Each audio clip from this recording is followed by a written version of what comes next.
আৰম্ভ কৰিছোঁ।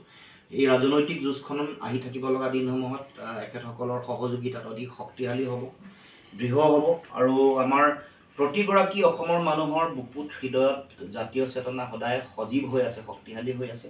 কেৱল মাত্ৰ আমি সঠিক পথৰ আমি সন্ধান কৰিব লাগিব। আমাৰ মূল লক্ষ্যৰ উপনীত হ'বৰ কাৰণে সকলোৱে আগবাঢ়িব লাগিব। গতিকে বিগত সময়ছোৱাত তেখেতে সামাজিক কাম বা বিভিন্ন ধৰণৰ দায়িত্ব পালন কৰি অহাৰ পাছত এই কথা উপলব্ধি কৰিলে যে এতিয়া সময়ৰ আহ্বান, জাতীয়তাবাদী চিন্তা চেতনাৰে প্ৰকৃত স্বাভিমানী জাতীয়তাবাদ প্ৰতিষ্ঠা কৰিবৰ কাৰণে, আপোচবিহীন জাতীয়তাবাদ প্ৰতিষ্ঠা কৰিবৰ কাৰণে অসম জাতীয় পৰিষদৰ যোগেদি অসম মাতৃৰ সেৱা তেওঁ আগবঢ়াব, অসম মাতৃৰ প্ৰতি সেৱা আগবঢ়াব।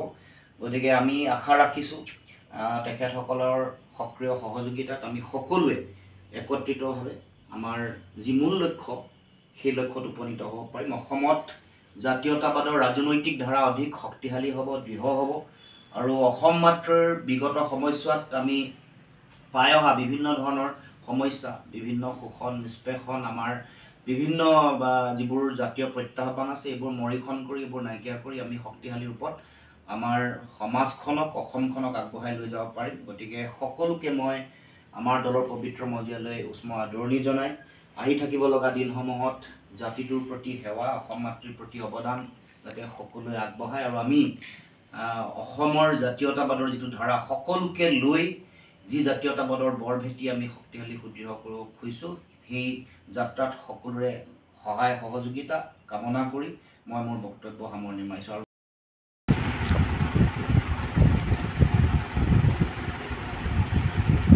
আজি আমি লগৰ দুই তিনিজন আহি আমাৰ অসম জাতীয় পৰিষদৰ সভাপতি চোলাৰ ৰুণমুখী গগৈৰ অফিচ কাৰ্যালয়ত আহি উপস্থিত হ'লোঁ আৰু আজি আমি যিটো ভাৱমূৰ্তি সৎ, সততা, সাহস, সংযম ৰখাৰ এটা পাৰ্টি, জাতি ধৰ্ম বৰ্ণ নিৰ্বিশেষে গঢ়ি তোলা, সমন্বয় সৃষ্টি কৰা এটা দল, গতিকে তাৰ প্ৰতি আকৃষ্ট হৈ আমি আজি এই দলত যোগদান কৰিছোঁ।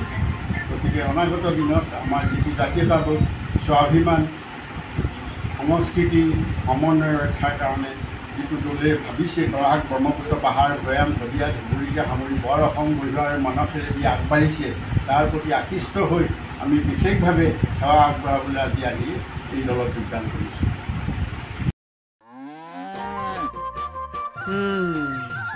মোৰ লখিমীকেইজনীয়ে ইমান বেছিকৈ গাখীৰ দিয়ে, মনটো একেবাৰে ভাল লাগি যায়। বিয়মৰ দানা খোৱাৰ পৰা মই বেছিকৈ লাভৱান হৈছোঁ। আপোনালোকেও বিয়মৰ দানা খুৱাওক আৰু এইটো বেছিকৈ লাভ কৰক।